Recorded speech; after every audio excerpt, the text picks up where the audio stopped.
don't even know what day we're on anymore. I'm going to say it's Tuesday. I think it's Tuesday. Yeah, sounds like a Tuesday to me. Happy Tuesday, everybody. It's Taco Tuesday, which means it's trivia night for me. As you guys might know, I'm a big trivia buff. So Tuesday night will be a trivia night for me with tacos and maybe some ice-cold Modelo's. Anyway, hope you had a great trading session out there today. With some monumental things happening in the space of cryptocurrencies. For those that might not know what we're talking about, we had a pretty a stellar run in the market capitalization for the entire crypto space. So I'll show you a picture of that in just a second. But hello from Cape Canaveral to Les. We got Thomasina, Jeff, Big Eb, Koja, and Jerry. Good to see you guys as well. In New York City, Jerry, you haven't moved? Isn't everybody moving from New York City and going to the beaches or someplace different? You hear all these stories out there. Anyway, hope you guys are all doing well. Let me show you a great chart. I just found this one out, which I think you might want to add it to your platforms if you're using TradingView. That is not TradingView that you see there. Let me bring up my TradingView real quick just so you can see it. There you have the total. So if you go up in TradingView, for those, I know many of you are using that. If you click the little plus button and you type in the word total, T-O-T-A-L, you'll notice it says crypto total market capitalization. Now it says calculated by TradingView. It is slightly off, just saying, it's slightly off. However, it's a nice representation. And you can see today we had some pretty wild fluctuations, but what should really blow your minds, especially those of us who are heavy into the crypto space, this is a thing of glory. Here's a daily chart of the market capitalization of cryptocurrency. We're talking all the assets. Now, it did breach, I have to zoom in here, it did breach $2 trillion today. Just putting that out there. We, for the first time, broke $2 trillion as a market capitalization for all cryptocurrencies. Although what's kind of odd on this one, it doesn't really show it breaking $2 trillion, but it briefly broke above it. Now it's down a little bit. But what I want to show you here is obviously the huge run up. And if you go back to where my cursor is, this is just into 2020. The market capitalization around 300 billion. And then we moved up to a market capitalization of about $1 trillion. Where do we get to $1 trillion? That was in, let's call it January of this year. We've doubled since January. A 2x market cap doubleization in three and a half months is unbelievable, guys. Actually, I guess we could go from right here where it broke back above $1 trillion market capitalization. But anyway, we broke $2 trillion. I'm hoping the goal is maybe we went from, if it took us, let's say 3 months to go from 1 trillion to 2 trillion, maybe we get the next doubling in what? A month and a half? I'm all for it. Let's do it. Bring it on. Anyway, hope you guys had a good one. It was a great day out there. Yeah, XRP is one of those in particular. I'll bring up the chart of Ripple. Now, you know, one of the big things we've talked about is regulation. And of course, all of a sudden, Ripple got hammered recently because the SEC said, hey, you are now a digital security. You're coming across as a security. Therefore, you're under SEC regulations, and all of a sudden crypto exchanges dropped Ripple from their exchange. Can't trade it because there's risk that clients could sue that exchange because it's considered a security. So this big fight is going on and on and on and on and on about Ripple. Now, as you can see here by this chart, this is what's happened over the past couple of days. Ripple has gone absolutely parabolic, and this is partly due to the talk that the SEC is going to settle with Ripple. And this goes right back to what I talked about earlier. They have 55 billion shares of Ripple that are still held by the Ripple Corporation, right? So when it comes to a court battle, I'm going to put my money on Ripple finding the best people out there to litigate this. My guess is that's exactly what happened. So the SEC is backing down a little bit. They'll probably pay a $10 million, $50 million, $100 million fine. Who cares? It means that now they can get back to business and doing what they're doing. So that's why you're seeing Ripple take off. I still have a pretty good position in Ripple here, so I'm happy about that. It's been bringing that portfolio up nicely over the past 48 hours. And we'll see if this continues. What this means for me is probably some clarity from the SEC with regards to securities regulation, with regards to Bitcoin, other assets out there, and I think that will be good for everybody, is getting some clarity on it. Somebody was talking about me having tropical shirts, so I thought I would just do this just for you guys out there. Since I'm in this wonderful studio and I have this Hawaiian shirt on, we should probably set the tone and go a little bit more tropical. So I'll just keep this Hawaii background up there. I'm hoping to get some Hawaiian music playing in the background here, but off to Hawaii. Wouldn't that be nice? All right, never mind. I'll go back to my normal set. Okay, so let me go into, that was first part, was talking about Ripple and cryptocurrencies and the $2 trillion market cap. You'll notice a lot of these have been doing very well. Litecoin has been another one that's just been ripping. You're just about to get through a pretty significant milestone here, right around that 250 mark. That said, it still has a long way to go to get to all-time highs, because if you look at the monthly here, they had a pretty significant spike back in 2017 up to 350, and of course it's nowhere near that right now, but that's your monthly of Litecoin. You got Polkadot here, just doing phenomenally on the monthly. Anyway, we could go on and on about some of these cryptocurrencies, but we will dive into other assets and talk about some markets, and then I'll get into some listener questions, which is what today is all about. It's going to be a trading Q&A session. All right. So let me start off with the markets, and I'll go deep into the Q&A. If you guys have questions you want me to get on this program, you know the story. Start your questions off with a question mark or a series of question marks so I can easily scroll back through and find out which questions I need to answer for you.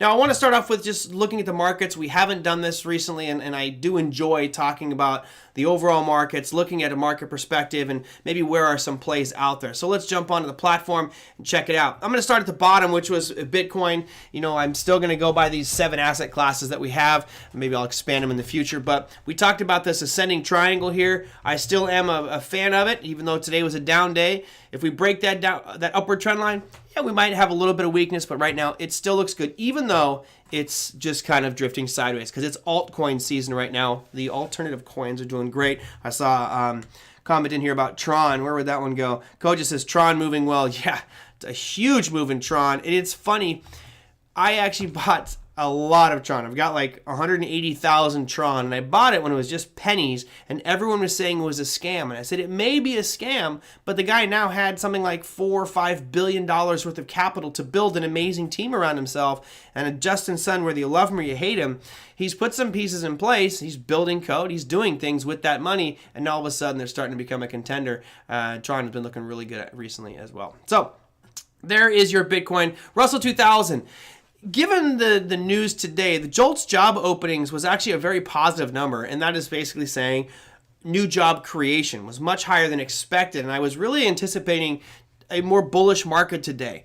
We didn't really get that. You see here the Russell 2000 futures on the daily. We have what's called a spinning top. That's this small little candle that my cursor is on right now. Not the best. I mean, it really represents indecision. Now, me personally, I love when I get indecision at a peak or at a valley, at a trough, at the bottom.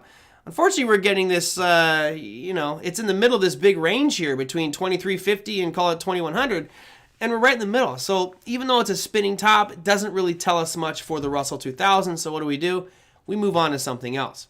All right, now this one is much better, okay? This is the S&P 500. I'm actually going to zoom out a little bit so we can see the greater trend. Been beautiful. This really hasn't had a big sell-off since back in September. Now it is at an all-time high, 4,066. You had an intraday high today. Not a closing high, but just an intraday high on the S&P. Now what's noteworthy here for me is the pattern that formed today. What I would do is very simple. I would put lines around this bad boy and tell myself, look, if it breaks down below this tomorrow, put a snap mode, there's your short point and there is your long point. So you have these basically 2 small little lines here. The range is between 4,052 and 4,076. Not much of a range there, right? It's only 24 points. But at least you now can easily set up a small little window of opportunity that says, if we open up inside of those 2 lines, I wait. And I simply wait for it to break above them, or I wait for it to break below. Now, of course, if it were to gap up or gap down based off rollover here, it could be a little bit different with regards to the trade. But I think on the daily basis, you'll probably see it open up somewhere inside of that range. And then tomorrow's trading could be based off of that. So I like this one. This is an indecision candle right after an aggressive rally. Normally what that means is pullback. Just saying. All right, NASDAQ was the monster over the past 4 trading sessions. Today, same thing. You have that small little spinning top formation that formed. It's basically a doji open and close right around the same price. Therefore, I do the same process that I do with that S&P. Right now, the NQ is trading at 13,520, it's in between the range of 13,524 and 13,655, which gives you a 125-point range. Not too shabby there. So, again, wait for it to open up in that range. If it breaks above it, go long. If it breaks below it, go short and find those weak ones and keep shorting those. Number 3 goes to our 10-year. Now, you see the price of these bonds rallying today. Price of the bonds moving up means that the yields are dropping, which is probably a welcome sight for anybody in the real estate market, but I don't think that that is indicative of the trend actually turning and changing and going the other way. You'll notice that trend has been intact for quite some time. This could just be a bounce up to, let's say, the 132 mark or slightly higher than that. And then I think you'll probably see this continue on down to the south side. That's podium, though. That's third place. Gold continuing to bounce within that range. We've still got that yellow box on the screen here, mapping it out, but a beautiful up candle today to the tune of about 0.9% for gold.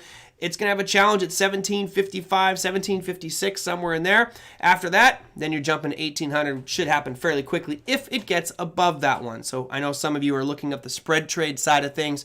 I want to look for that spread trade between 1677 and 1755 on the GC. All right, now number one today, crude oil. It was your biggest gainer, but it really gave up a lot of its gains. It was up much higher earlier on in the session. You can see this kind of weak, it's almost a shooting star candle, big long topping tail, small green body near the bottom. I'm going to break this down into a 15-minute time frame just so you guys can see what happened intraday. Notice had a nice rally, and then this morning had some data come out, and it just gave up the ghost and started to sell off. So even though it's your biggest gainer on the day, it ended on a bad note, ended near the lows. Not a very positive sign for anybody trading crude oil. That said, just like the gold chart, we're stuck in that tight little range between 57.22 and 62.30 on crude oil right now, creeping towards those lows on it, which may present a buying opportunity for anybody who is bullish. All right, I made it through the podium. When's the last time I actually went through all 7 in order? It's been a long time. But you know what? What I tried to do on the show is actually get the guests on first. So hopefully you guys enjoy a little recap there on markets and overview. Now, let's go to listener questions. And I do see a question coming in here from Mike. He says, for the ES, when you say tomorrow, do you mean when it opens today at 3 p.m.? Yes.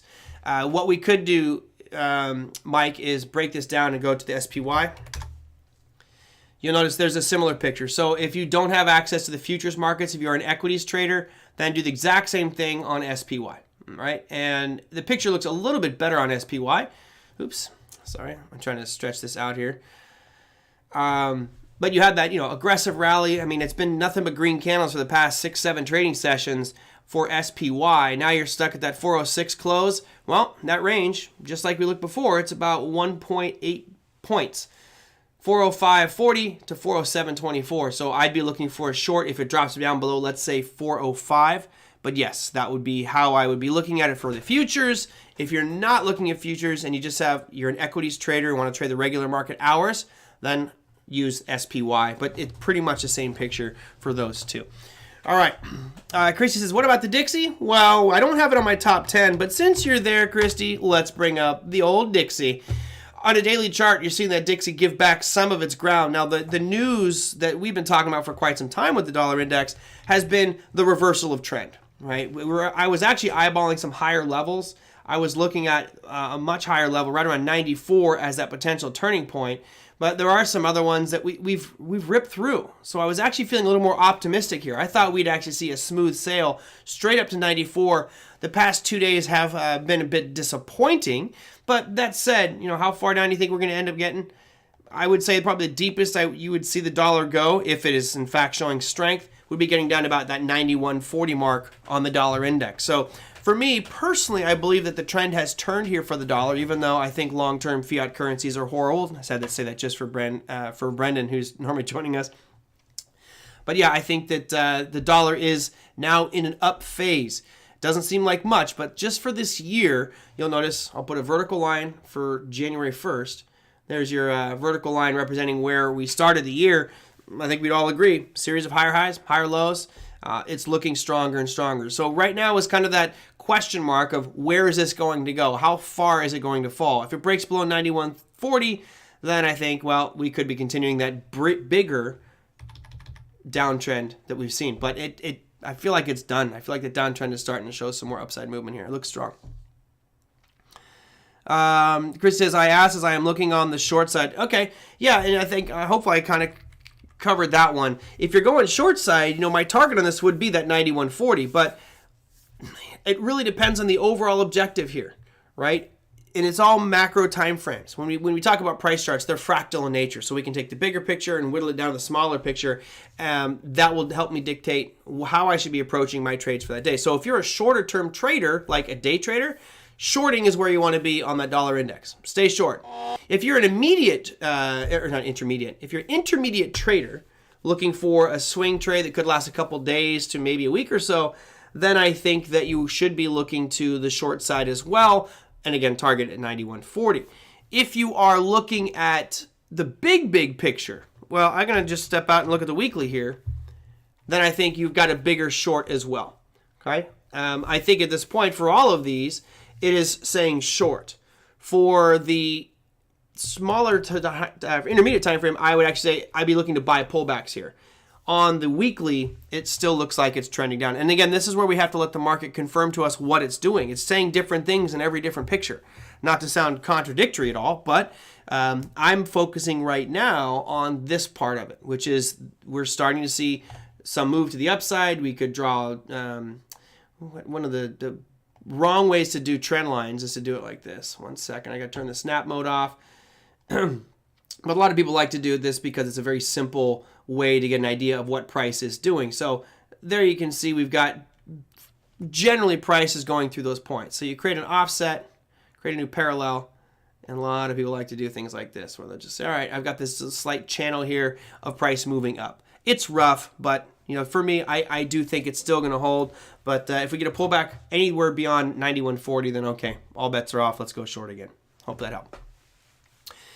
Okay, let's see. Let me go to the pre-done questions, which are ones that people have sent in, and then I'll get to everybody's questions here that are coming through. So thanks for putting the question marks in front. Now, will it fill the gaps? Are you talking on the dollar index, or are you talking on the SPY? I think you're talking about the SPY. Let me know, Naum, and I'll get to that one in a sec.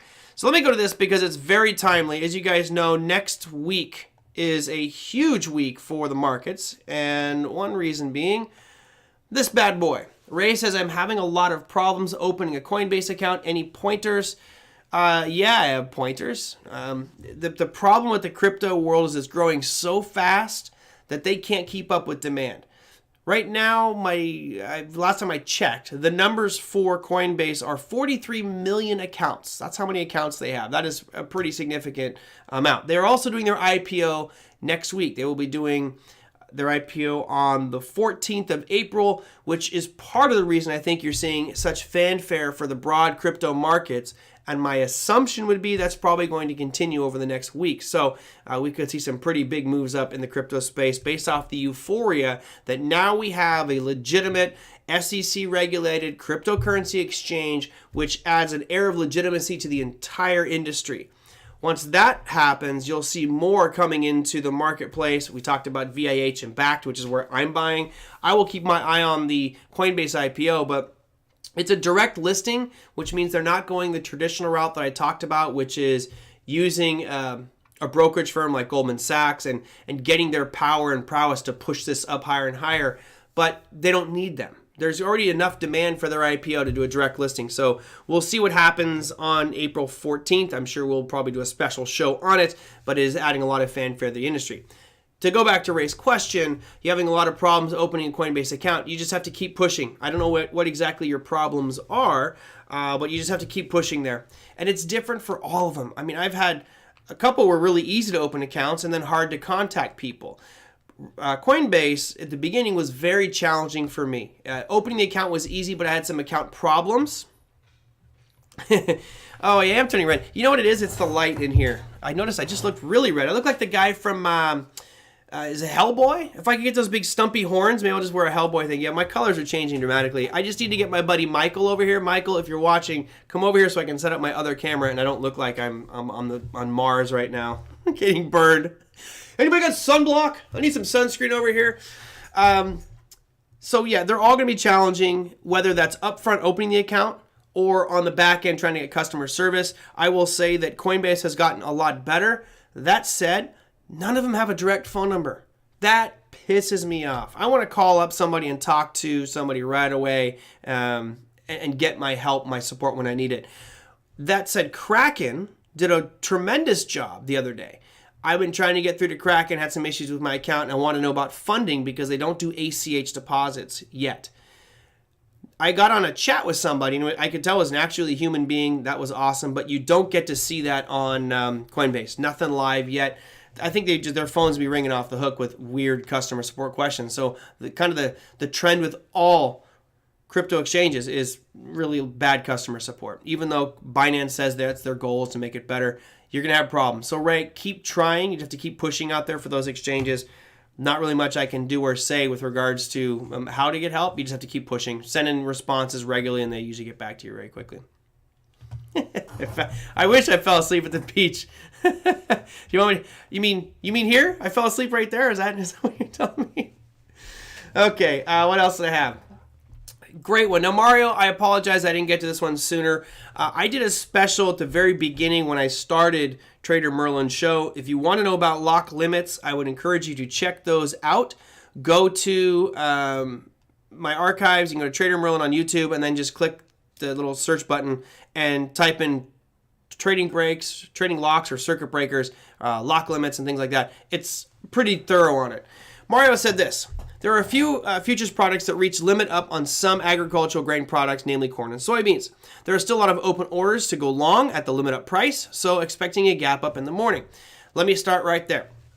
So for those that don't know exactly how it works, in the grain markets, not just grains, in almost all futures markets, there are lock limit ups, where if the market moves up too much, they will just halt trading.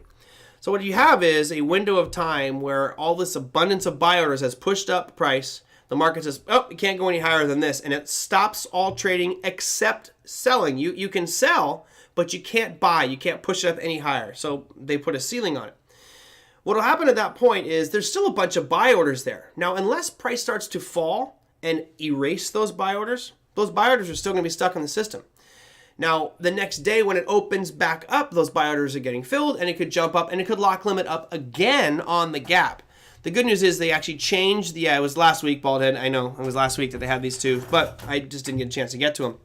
So it's a very risky thing playing those lock limits. And I'll show you the charts that was sent in. This was from Mario, sent these charts in here. This is the chart using CliK, so thank you so much for that. That's awesome. And as you notice, he's got demand zones mapped out, and he's got these high supply zones mapped out. Now, I'll show you on my charts the lock limit. This is actually trading before the lock limits, but you have an area and a time frame where the market was not allowed to go higher. So he was mapping out supply zones saying, I'm expecting it to gap up. If it does gap up, these are the areas I expect it to go. And I'm okay with that. My only concern is there's risk there. There's tremendous risk with a lock limit market. So let me go to let's look at soybeans. So here you guys have the soybean chart, and you can see on this price chart right here where it closed at the dead high. That's a lock limit up, right? Now, I will break it down into a smaller time frame so you can see the lock limit. But bottom line is it gapped up the next day, went a little bit higher, was just short of his entry, and then came ripping back down. The only risk I see with that one, Mario, is even though you were mapping out of supply levels that you got from the past, which could very well have worked, I'm not saying that they couldn't have worked, you also have this underlying colossal move up in a commodity based off of news. And that news was just lack of soybean plants, right? There's not a lot of planting going on in the space, therefore the crop might be much lighter, and therefore price is going to drive up. Now here's what it looks like on an intraday basis, just to give you an idea. Let's go 5 minutes. I think I can go back 4 days on this bad boy. Okay, what's going on here? And okay, let me go 15 minutes. Should be clear as day. I don't know if I want to get that much information back. I'm running out of data here.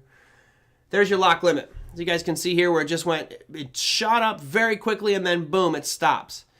Now, this is important for a couple of reasons. If you ever see this, you got to tell yourself right away, oh, I know this thing hit a lock limit up. Now, the other part here is what happens when it lock limits up? What happens the next day, right? A lot of people don't know that. So each commodity has different circuit breakers. If my memory serves me correct, soybeans is a 70-cent lock up, meaning it can move 70 cents and then it will lock. Now, when you look at the price chart here of soybeans, you can see that the price looks weird. You're like, 70 cents? Well, it's trading at $1,420.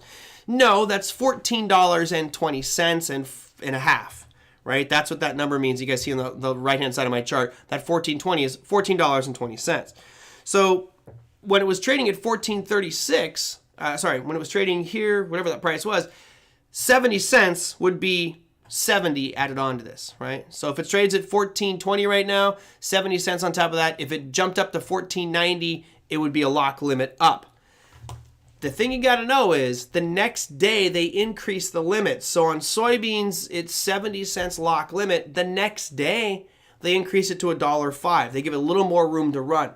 And I've had the privilege and honor of sitting with some of these CME floor traders talking about lock limits. And the ones who were really into it were like, don't ever short a lock limit up, because it could just immediately jump to the next lock and immediately jump to the next lock because of all this demand that's built up. And you can get stuck, and there's nothing you can do to get out other than cover your position for a massive loss. So I'm always wary when it's something locks. If you watch the video I did on TraderMerlin show last year sometime, it was back in February, March, when we were having all those lock limit downs almost every day.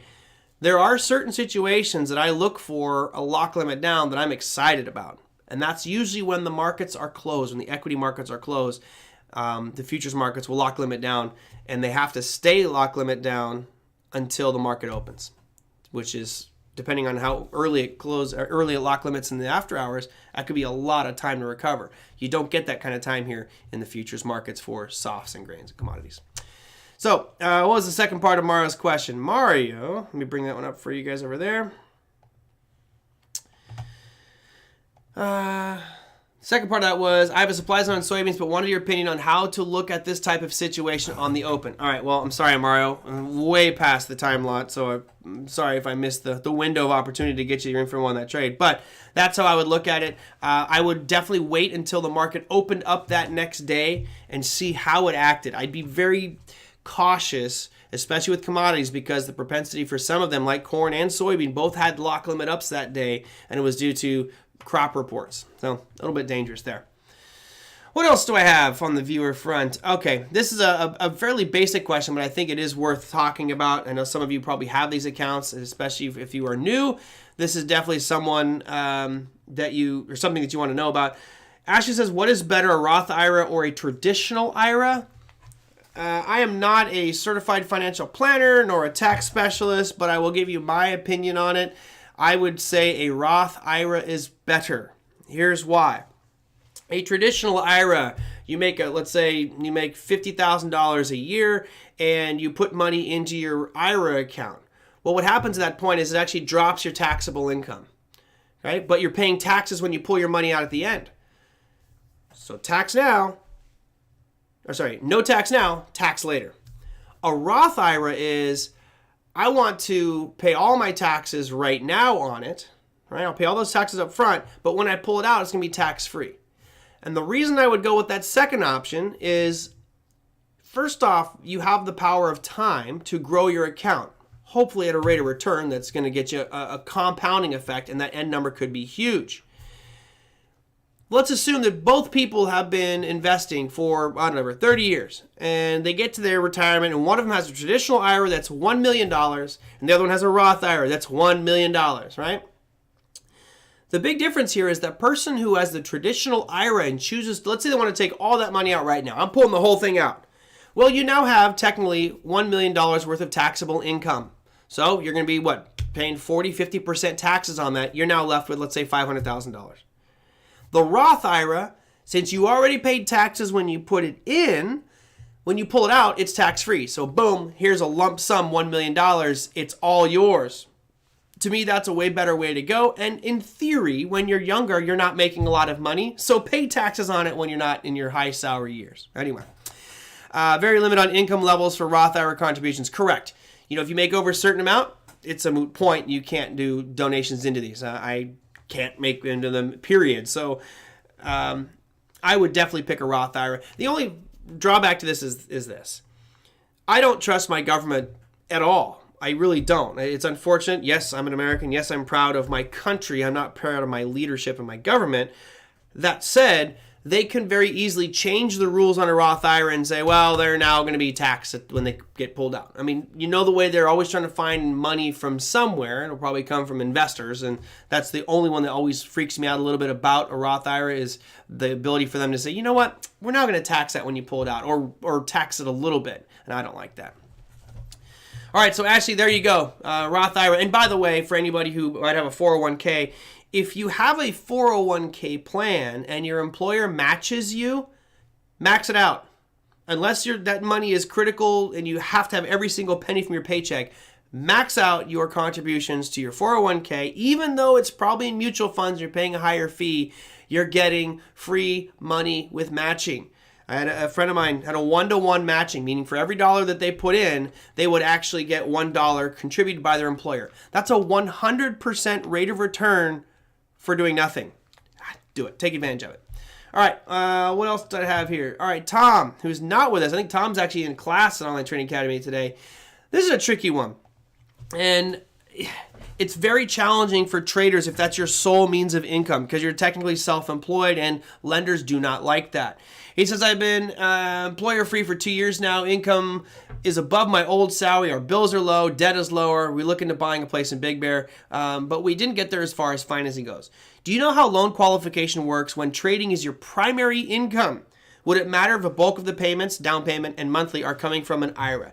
Yes, it would. So what I would recommend if you're in that situation is instead of spending your time looking for the perfect house and saying, oh, I'm going through that whole process and then hoping that when you get there you'll have the funds, get pre-qualified, right? You can get pre-qualified from a lender. Now, as far as a down payment being from an IRA, we're fine with that. That's no big deal. They're just concerned about your ability to pay back that loan. So they'll look at all the different assets that you have. Do you have how much is in your savings and checking account? What's in your crypto accounts, your retirement accounts, 401ks, IRAs, all that stuff, investment accounts. So if all those numbers make sense to them, then obviously they'll go with it. Now, most people will have a W-2, which of course makes it easy because you can see a steady stream of income going over a certain period of time. But you're in a pretty good position that you've got the down payment. I'm assuming it's going to come from the IRA. You have very low debt. That's obviously another critical thing. Credit score, by the way, is probably one of the most important things with regards to getting qualified for a loan. You got low bills, low debt. The challenge is the trading income. Is it consistent? Is it really choppy and fluctuating? That could concern them a little bit. The good news, Tom, I believe that you, I think you have a 2-person income. I think. You said we looked into, so I'm assuming you have a 2-person household. But I would try to get pre-qualified for it. Makes it much easier, less stress. And if you're going for the pre-qualification process and they say, well, you're not going to qualify, okay, then you need to ask them, what do I need to do to pre-qualify? What steps can I put in place so I can? And then you get to that point where you can just get pre-approved and not have to sweat it. Yeah, as Randall says, get pre-approved. 100% agree. For example, in that place I'm looking at Big Bear, money is not the issue, but I still want to get a loan and take advantage of these low rates. So I went and I got pre-qualified as well, just to make it easy on that process. It's just a little bit of paperwork and getting all your numbers in order, but that's how I would go. You might need a portfolio lender as well. All right, that I don't know, Randall. That's above my pay grade, but okay. Now, listener questions. What did I have coming in here? No, I didn't get sunburned. Thanks, Big Ab. Did Coinbase announce past results today before the IPO? They did announce some statistics. I'm trying to remember what all that. I know they had 43 million accounts. They had a tremendous amount of revenue. I mean, they made a profit, but I can't remember the numbers. But they did announce their numbers. They came out. Will gold hit 2,000 from Naum? Will gold hit 2,000? Well, the answer is yes, 100%. It's going to hit 2,000 at some point in the course of human history. It'll hit it. But let's look at the chart here. Let's go to the GC futures. Bring up the futures contract. All right. So I think gold brings up a very interesting time for us right now. And that time is simple. It's basically saying we've had this nice pullback from August. This is a weekly time frame, by the way, just so you guys might not know. We've got a weekly time frame here. It's been drifting lower, so we've had a more bearish stance on it. I know some people who are the perma bulls on gold just don't see it, but it is making lower lows and lower highs since August. Therefore, downtrend is in place. Now, I put this yellow box on here, a week or two ago, just to really outline that trading range, right? It's bouncing back and forth in it. To me, it's a very important point for gold. Not necessarily because of the price number that it's at, but the range and shape of what's happening. So you're right around that $1,700 mark. I think if we get a close on a weekly down below 1,700 or below that 1,677 line I have here, then we'll probably see more downside movement. That said, when we zoom out here, the bigger picture tells me this is just a pullback in the big picture. If that is in fact the case, then now I think you will see gold hit 2,000, probably sooner rather than later. But if you notice, this is a weekly, so do we see it hit it this year? I don't think so. Do we see it hit next year? Yeah, very well could happen, especially if we start to see some unraveling in the financial sector and the markets maybe hitting a little bit of a challenge. But remember, there's a lot of people who believe that the roaring 21s or 22s are coming again, and we're going to have a colossal market melt up. And if that happens, money will probably pull out of gold and go back into the equity market. So a huge roaring bull market could hurt the gold market. But right now, I think you got a basing action going on it. Wait and see what happens with that basing before we jump on it. I don't see any need to jump on gold right now. I would wait for it to break above those lines. Oh, I see what happened. I'm hitting the wrong buttons. Hey, it's clicking all over the place. There you go. I get the Donkey of the Day award. Let's bring that one back up. There's your Donkey. The Donkey of the Day. It's me. That's what I get for clicking all the wrong buttons on my platform. Okay, so yeah, this is just the range. I would say sit and wait. If it breaks up above it, then I think we'll make a charge up to that 1,900 mark. You can see a nice little area of supply here, 1,900, and then ultimately 2,000. But yes, I think we'll run at it. What else? I got questions here. Tried to reach Thinkorswim lately? No, I try not to talk to brokers, honestly. I think that they're all just a pain, but it shouldn't be that lengthy of a process. Okay, Big Eps is not this year. Oh, did they really? Oh, God, I didn't hear that, Thomasina. I hope that Thomas is glad to hear you say this. The government actually has discussed taxing Roth IRAs. God, they already did when they got in. They already got in. All right, what else do I got? Natalia says, what platform and coins would you recommend for someone entering the crypto market? There was another comment. I didn't put it up here. Unfortunately, I didn't bring this one comment in because it was a great one. And it was talking about how confusing and challenging this process of opening accounts is. And I thought I'll have to talk about it, so I'm going to do that right now. Hey, Alex, good to have you with us. How the Astros doing? I haven't even checked. I'm looking at Red Sox tickets. Too bad the Astros aren't playing the Red Sox at the end of April. I'm going to head out to Boston again. Head out to Old Fenway Park. Hopefully go check out a game there. And I'm going on the 24th, so it'll be the Red Sox Indians. Seattle Mariners. They even have a baseball team anymore? Got rid of the Supersonics. May as well get rid of the Mariners. And get rid of those Sea Chickens as well out in Seattle. Anyway. Okay. So to Natalia's question, what platform and coins would you recommend? This is a very challenging thing to answer. If I lived outside the United States, I would probably take Binance, would be my choice of platforms. However, if you are in the United States, you don't have access to the full Binance site. You have a dummied down version. I think it's crap. Leave it alone. Do you have specific coins that you're looking at? For example, Coinbase is doing a great job of expanding very quickly their selection of investment vehicles. Coinbase is very easy. There's really two faces to Coinbase, right? You have the basic version of Coinbase, which I saw someone in here earlier say, do not trade on Coinbase. Their interface sucks. It's so basic and cheesy. Let me show you. I've shown you guys this many times, but let's just do it again. Hopefully I don't have to log in again, which will really be a pain in the butt. Could take me a minute. Tell me I don't have to log in. Oh, good. So here's Coinbase. Now, I would recommend, if it was me, and again, I'm actually recommending this to my father, who I spent some time with over the weekend. Always great to see my dad. He's interested in some crypto as well. And basically I said, look, open a Coinbase account. So you go through the paperwork, you open your Coinbase account, but don't buy anything here. As you guys have all seen me show you multiple times, the fees that you pay here are high and the spreads are massive. All right.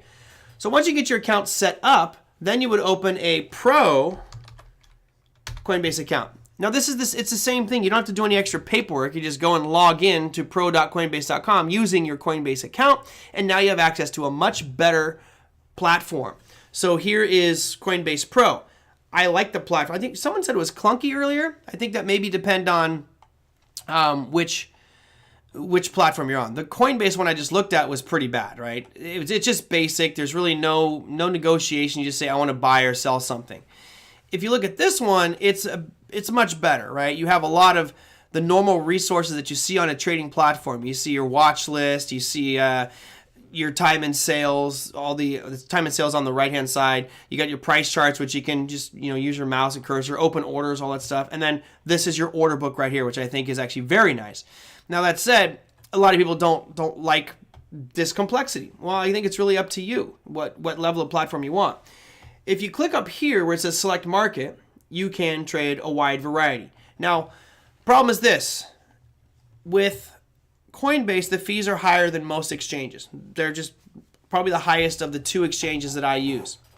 So, if you're going to be very active, then I would probably say you open an account at like Coinbase, you buy some Bitcoin and you make that one transaction, and then you take that Bitcoin and you move it to someplace else.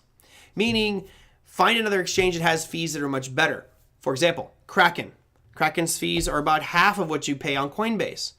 So if you're going to be active and be buying a lot, it makes sense for you to move your coins over to Kraken. Now, the difference is this.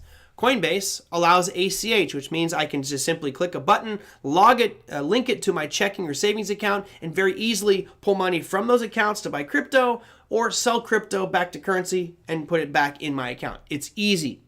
Kraken does not have this. I don't know why. They say they're working on it, but if I was the CEO, I'd be saying, get it done. This is the way that people want to transact. Quickly in, quickly out, directly to my accounts. Kraken doesn't have that.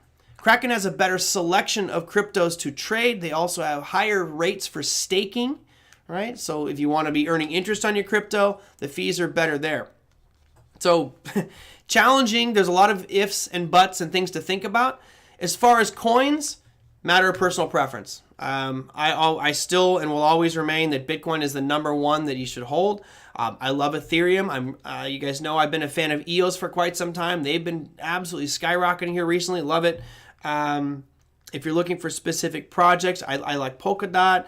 I like Civic is one that's been doing really well from an identity token. But I would go and look at the different projects and research them. Find out what you're interested in.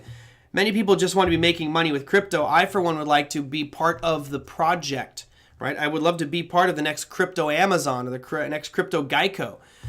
I need to find out what that is. So it's about doing a little bit of research and legwork to find out not just that it's a coin or a token, but what is the project? What am I buying into? It's like you're buying shares of a company. I'd like to know what that company does. Coinbase added 115. Yeah, I know they doubled in Q1. That's an incredible feat, and that's because the popularity of crypto, right? It's the most searched after thing right now, which the show has become a lot more about crypto. I may need to do a separate show just on crypto so I don't pollute the regular show. But it's definitely blown up, and their numbers, it could not be more perfect timing for them, right? That means their IPO will probably do very, very well. Might have missed it, Alex says. Did you mention the new platform, the Fidelity Coinbase? No, I did not mention that one. I didn't see that one either. I'll have to check that one out. Lisa says, why are companies like Tesla or MicroStrategy along with institutions focusing on Bitcoin? Okay, so that's a great question, Lisa. God, I feel like I want to do a whole show on that one. You know what, Lisa? Let me see. Maybe I'll make tomorrow's show that topic.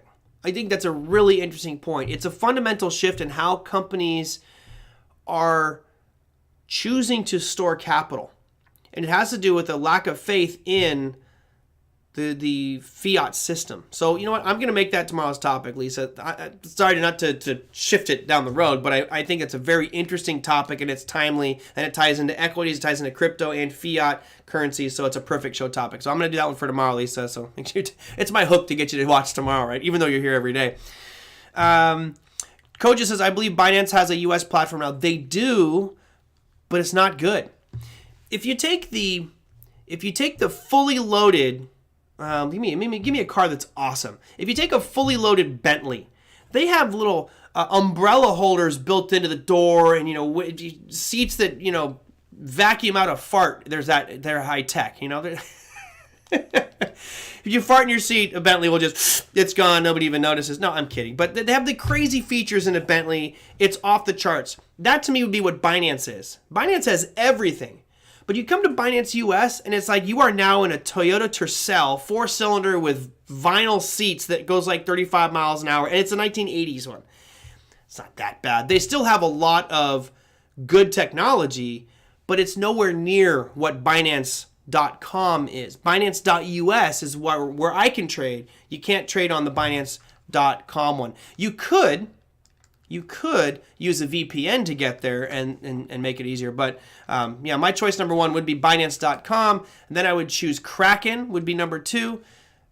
Coinbase would be number 3. And if I had to, I would go to Binance.us. A date. Hey, Lisa, date's good. Dates are good. Now you got to let us know how the date goes. See, you can't open up that information here because I'm going to be bugging you for it. It's all right. You'll like the show. I think it's an interesting one, especially when you look at the charts of Tesla and MicroStrategy and others. They're smart. I mean, Elon's made well over $1 billion. $1 billion already off of his investment in Bitcoin. He's not making that with his fiat money. Okay. And Koja, it's not just that you have 50 to choose from. The challenge with Binance versus Binance.us is this. I have had cryptocurrencies at Binance.com. Now, when I say Binance.com, that's the international one that Americans cannot use.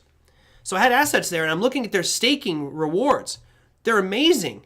Great. Like, you could put, I think it was EOS, you could put in there, get like 9% on EOS and 10% on Cardano. And I have all these currencies. I'm like, well, shoot, I'm just going to move those over to Binance, and I'm holding them anyway. Why not make 8% on this one and 10% on that one? No. You can do it only on Binance.com, but that's not available for Americans. So you go to Binance.us. Nope. Those staking fees are like 1%. No, I'm not bugging with it. So I'm not a fan of it. There's obviously some clear restrictions that the government has put on what they can and cannot do. I'm hoping that what Coinbase is doing will allow this discussion about American ability with exchanges will now get up to par with somebody like a Binance, and hopefully we can get better at that. So there you go. What time we got? Oh, that was a perfect show. Way to go. Okay, let me go to what's happening out there tomorrow. And there's really not much, but here's what's happening out there for tomorrow. If you look at your economic calendar, the 7th brings us a couple important pieces. Now, today, obviously, crude oil was drifting down lower towards its demand zone that we mapped out by that yellow box. Tomorrow's crude oil inventories numbers, those come out at 7:30 in the morning. That's probably the more important stuff happening tomorrow. Keep hitting the wrong damn button. There's your red box to highlight the big stuff. For the U.S., you've got trade balance. FOMC members will be speaking. That's going to be Barkin and also Evans. They're also going to be talking about the meeting minutes, which gives you a little bit of an indication of what the different members are thinking. You also have consumer credit, and again, I mentioned crude oil inventories. Other than that, for the international markets, you don't have too much. You have the RICS housing price balance for the UK. Euro has German factory orders, and that is pretty much it for tomorrow. Now, earnings, there's really nothing noteworthy for tomorrow. I think you have Schnitzer Steel, but really, it's not a lot of big names happening tomorrow with regards to earnings. Sign up with your Swiss account. Well, I might have other accounts, but we won't go into that. This is publicly recorded. I don't want to be tracked for anything.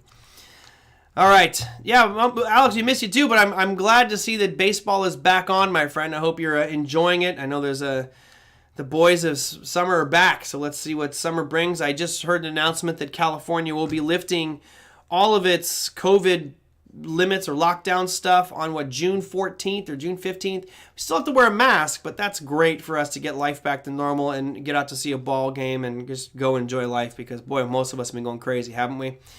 Anyway, that will do it for today. Tomorrow, guys, our topic's going to be focusing around why corporations are buying into Bitcoin, and it's not going to be as plain as it seems. I'll bring up some facts and figures because there's a lot of interesting reasons why they'd want to do this. And is it the tip of the iceberg? As we get near a new earnings season, companies are going to start to report. And of course, you've heard Tesla very publicly saying, hey, we're buying it. Same with MicroStrategy. There's a lot of companies that may have it on their balance sheet right now who are not talking about it yet. Of course, when earnings season kicks off, they will have to. So it could add a very different dimension to the earnings season as more companies will be announcing, because I think you'll see it happen a lot more. All right, guys, that's going to do it for me. Again, if you have any questions, you know the routine. You can email me at TraderMerlin@gmail.com. Or if you want, the easiest thing to do is go down below the video on YouTube. Always appreciate the comments and feedback I get. If you're new, hit that subscribe button so you know every time we go live at 2 p.m. Pacific each day. That said, I hope you guys have a fantastic day out there. Be green. Should be an exciting one tomorrow. I'll see you then. Take care.